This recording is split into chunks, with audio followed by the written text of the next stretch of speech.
வாழ்க வையகம், வாழ்க வையகம், வாழ்க வளமுடன். குரு வாழ்க, குருவே துணை. குருவின் நினைவாக என்னுள் எழுந்த கவியை பதிவு செய்கிறேன்.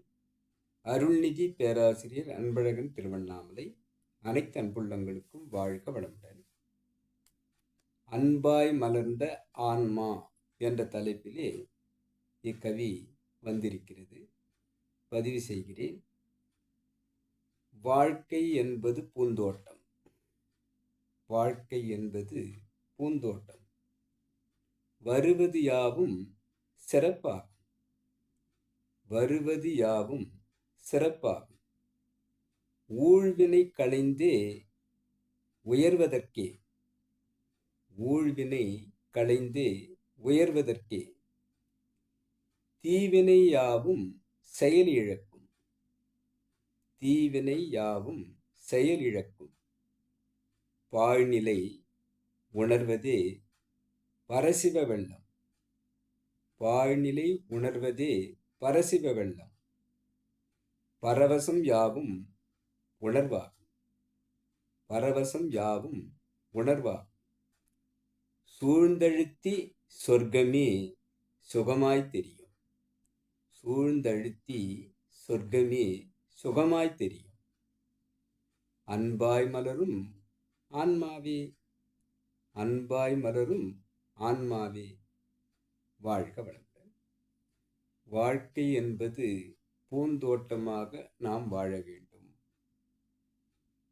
வாழ்க்கை என்பது இந்த பிரபஞ்சம் என்னும் நந்தவனத்தில் இறுதியாக பூத்த நன்மலர் மனிதன். ஆக இந்த பிரபஞ்சம் என்பது நந்தவனம்.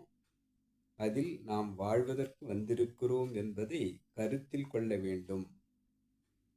நமக்கு வந்து கொண்டு இருப்பது அத்தனையும் நமக்கு சிறப்பு சேர்ப்பதற்குத்தான் என்று நம்மை மாற்றிக்கொள்ள வேண்டும்.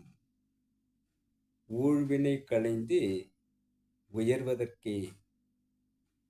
எது வந்தாலும் நம்முடைய தீவினைகளை அகற்றி நம்மை தூய்மை செய்வதற்குத்தான், நம்மை உயர்த்துவதற்குத்தான் என்று நாம் சிந்திக்க வேண்டும். தீவினை யாவும் செயலிழக்கும். அவ்வாறு நமக்குள் வந்த தீய வினைகள் அத்தனையும் செயலிழக்கும் என்று சொன்னால், ஒவ்வொன்றாக படிப்படியாக நீங்கி நம்மை தூய்மையாக்கும். பாழ்நிலை உணர்வதே பரசிவ வெள்ளம். பாழ்நிலையாக இருக்கக்கூடிய அந்த இறைவனை நாம் உள் உணர்வாக்கினால், அவ்வாறு ஆக்கியவர்கள் கூறியதை நாம் மனதில் சிந்திக்கும் போது பேரானந்தம், பேரின்பக் களிப்பு,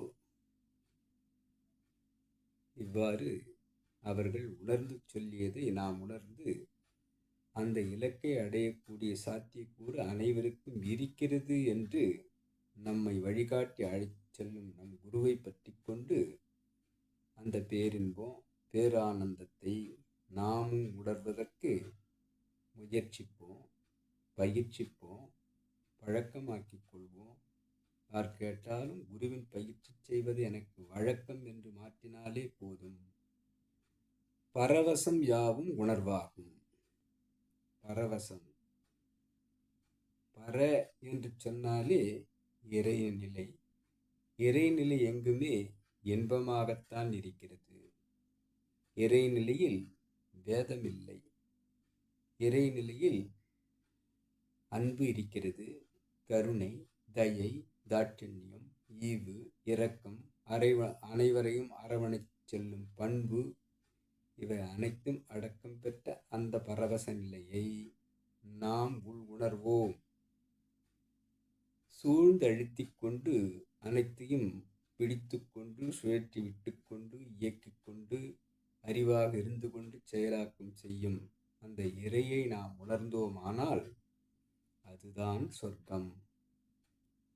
அந்த சொர்க்கத்தின் நிலையை நாம் உணர்ந்தால் நம் உடல் முழுவதும், மனம் முழுவதும், உள்ளம் முழுவதும், நெஞ்சம் முழுவதும் சுகமாய் தெரியும்.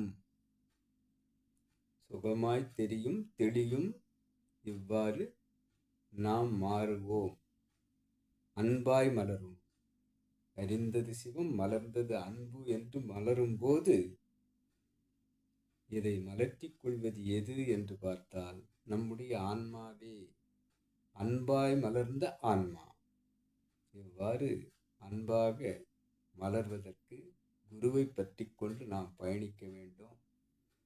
குரு கூறிய வழியை பின்பற்றி குருவின்றி அமையாது இறைநிலை என்பதை கருத்தில் கொள்ள வேண்டும்.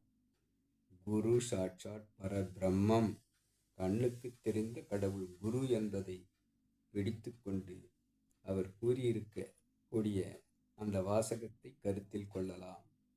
உங்களுக்கு வாழ்க்கையிலேயோ தியானத்திலேயோ இடர்பாடு ஏற்பட்டால் என் கரத்தை மானசீகமாக பற்றி கொள்ளுங்கள், நான் அழைத்துச் செல்கிறேன் குரு வேதாத்திரி என்று கூறியிருக்கும் அந்த இலக்கை நாம் பின்பற்றி நம்முடைய ஆன்மாவை அன்பாய் மலர்த்தி கொள்ள வாய்ப்பு இருக்கிறது என்று கூறும் இறைவனால் என்னுள் கொடுக்கப்பட்ட இந்த கவியை பதிவு செய்கிறேன். வழிகாட்டி கொண்டிருக்கக்கூடிய குருவிற்கும் இக்கவியை என்னுள் ஏற்படுத்திய இறைநிலைக்கும் இதுகாரும் செய்மெடுத்த அனைத்து அன்பு உள்ளங்களுக்கும் நன்றி நன்றி நன்றி. வாழ்க வளமுடன் என வாழ்த்து நிறைவு செய்கிறேன். வாழ்க வளமுடன்.